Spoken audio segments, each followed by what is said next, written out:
how do you stop comparing yourself with your fellow human beings? Before I go on about this video and whatever rant's gonna come out of me here, I always think of trees as enlightened beings. You know, I feel like trees are enlightened beings. They're somewhat like, they're Buddhas, essentially. You know, a tree is a Buddha, an enlightened one. That's how I like to think of them. That's how I feel anyway. I feel they're so wise and knowing and loving. So I feel like they've really reached like the highest vibration.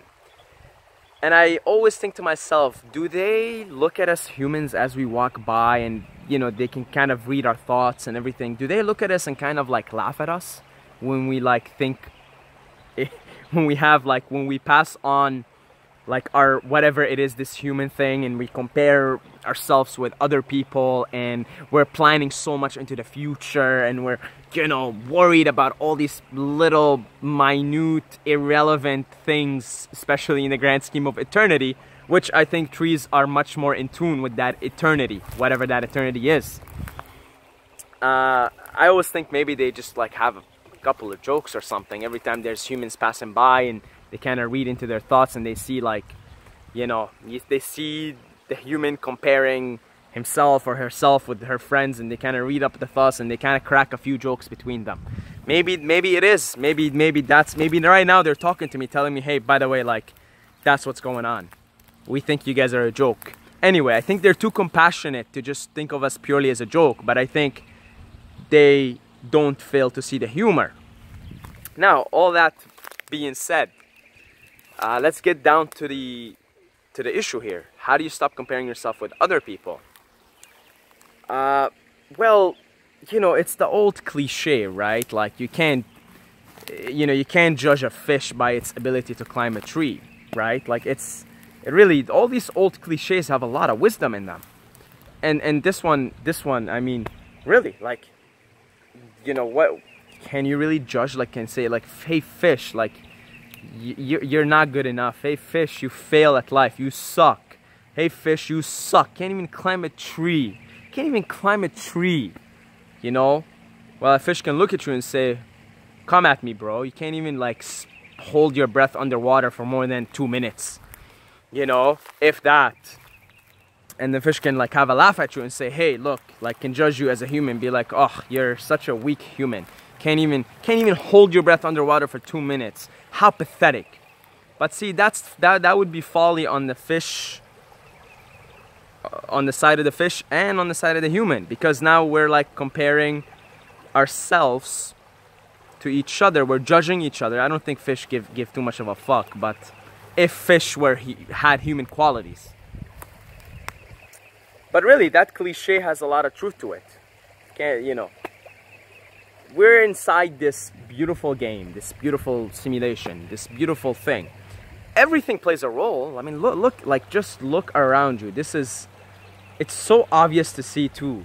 Like, a tree is just, it's treeing, right? That's what a tree does. It's treeing. It's feeding some organisms. I can see some ants on it, some insects on it, right? And they have their own colonies, I can see here, right? Here, let's show you guys. See, like, probably can't really see. Yeah, see them, they're kind of going around. There's like ants here, right? But there's so much more going on here. There's like fungus, probably fungus in the soil. There is like so many insects here that are, you know, basically feeding off the tree. Insects feeding off other insects, feeding off the grass, like everything. Look at the water, for example. The water is running, you know. I've seen deer here come and drink from the water in winter. It's frozen, but they actually have like some techniques. They try to break through. They see the areas where the ice is weak, right? And they break through it and they drink water from it. So this water is like, there's probably an entire ecosystem here dependent on this water, right? For the survival of life. So everything plays a role. Everything it's so obvious. You know, I can't. It's just we're so disconnected from nature. We have isolated ourselves in these cities, in these virtual realities, thinking this is all there is to life.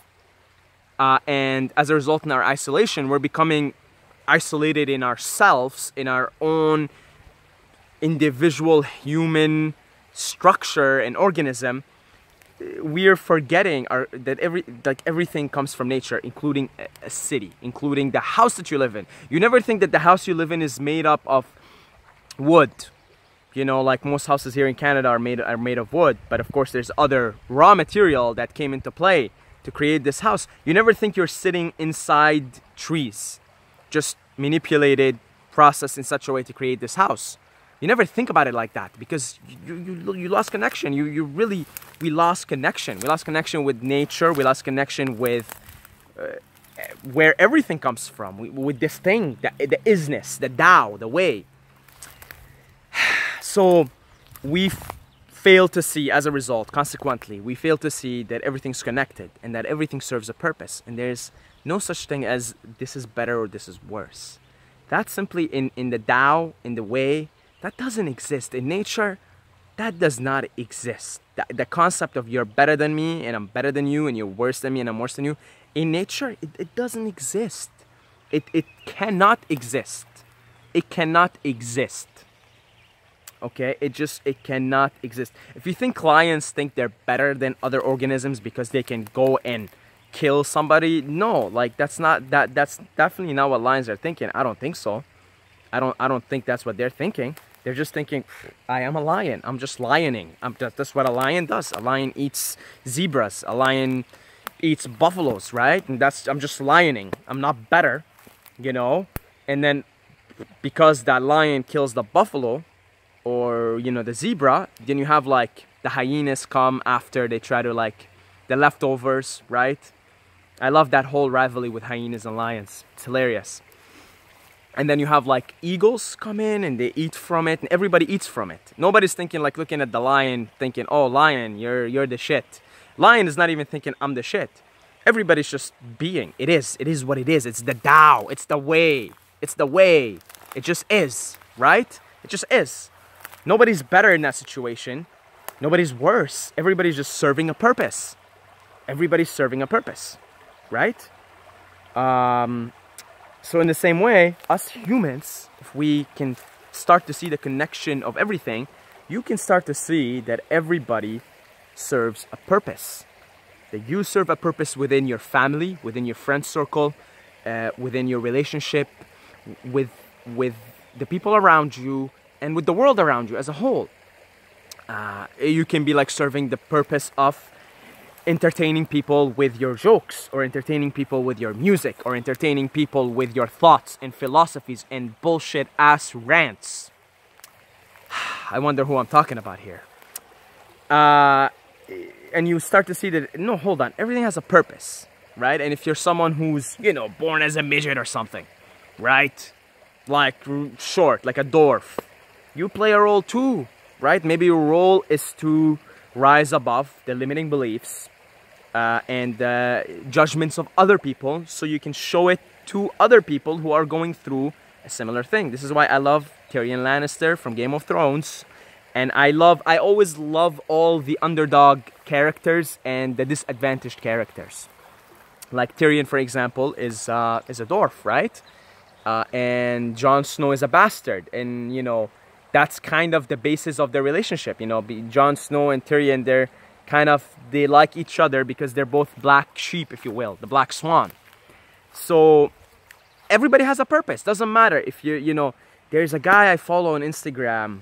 He's got no legs. I think you guys probably know who I'm talking about. He's really famous. He's got no legs and he's got no feet, or no arms, sorry. No arms, no legs.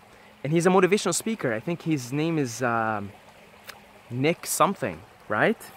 And he's serving his purpose, man. He's serving his purpose. He's showing people, look what I am, look how happy I am.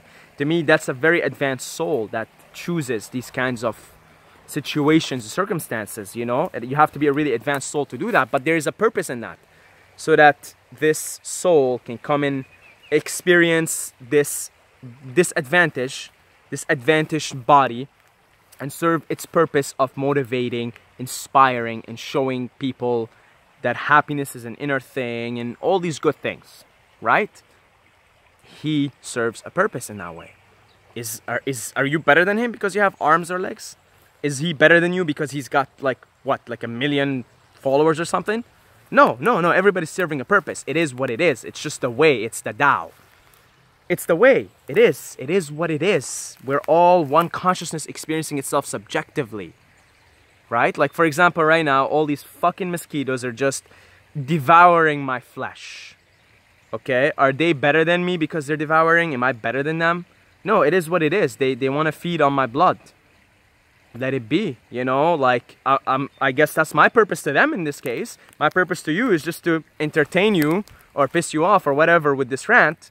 My purpose being here right now is to feed some of these mosquitoes. There's nobody's better, nobody's worse. I'm not better because I'm a human. They're not worse because they're mosquitoes. These are all human concepts that we eventually have to transcend, let's say, right? Transcend, go beyond. And this is to go even further beyond. That's what the Super Saiyan is, you know. That's what going further beyond is. Going further beyond is going further beyond these concepts. And these rather humorous, I'm pretty sure that the trees find it really funny, you know, rather humorous ways of organizing our world and planning things out and having these egotistical hierarchies, like, you know, I'm better than you because of this, you know, you're better than me because of that, I'm worse than you because of this, I'm worse than you because of that. No, it is what it is. It's the way, it's the Tao. It is. Just go to nature, observe nature. You'll find everything serves a purpose. Nature doesn't like vacuum. Nature abhors vacuum. Nature finds something for everything. You know, everything has a purpose, and we're just evolving. Everything is evolving. We're in an evolving video game. It's evolution, right? So your purpose, my purpose, all our human purpose to have this human experience, this human spawn, this human incarnation, the purpose is to just experience it and evolve. That we're all here to evolve. Physical evolution, we can see it just by observing nature, right? And science is all over that. But there's also spiritual evolution, you know? And that's what we're here to do. So within that framework of I'm here to evolve my soul, to evolve my consciousness, to evolve my spirit, to evolve higher into love, within that framework, within that context, you serve your own individual spawn, reincarnation, purpose right now. You know, like Ram Dass would say, honor your incarnation, essentially. You've had so many of them, you might still have a lot of them. Honor the incarnation. Honor what is this incarnation asking you. For example, you know, just to speak for myself here, by making these videos, I honor the Tao. I honor the way. I honor the way the Force is animating itself through this thing that I'm experiencing at the moment. My consciousness is experiencing. I'm just honoring it by speaking because I have the inclination, the natural, and just you can try to fucking shut me up, but it's like these videos are so easy for me to make because I'm just honoring the way, the Tao. The Tao wants to speak through me, you know, and that's it. It is what it is. So you honor the Tao, you just let it flow through you, let the Force flow through you, and if there is butthurt, you also let the butthurt flow through you. You let it all flow through you. That's how you honor God. That's how you honor the Tao, and that's it. That's it. You honor your incarnation in that. That's the incarnation. You honor it, and you go on. You do your human thing. You survive and you thrive and you make the money and you bring the, as they say, bring the bacon home, right? And all that stuff. You do what you need to do as a human being. You know, that's part of your evolution, is going through this human experience. You know, letting it flow, letting it do its thing, and realizing that. That's how I serve my purpose. That's how I honor myself. That's how I honor my consciousness. That's how I honor God.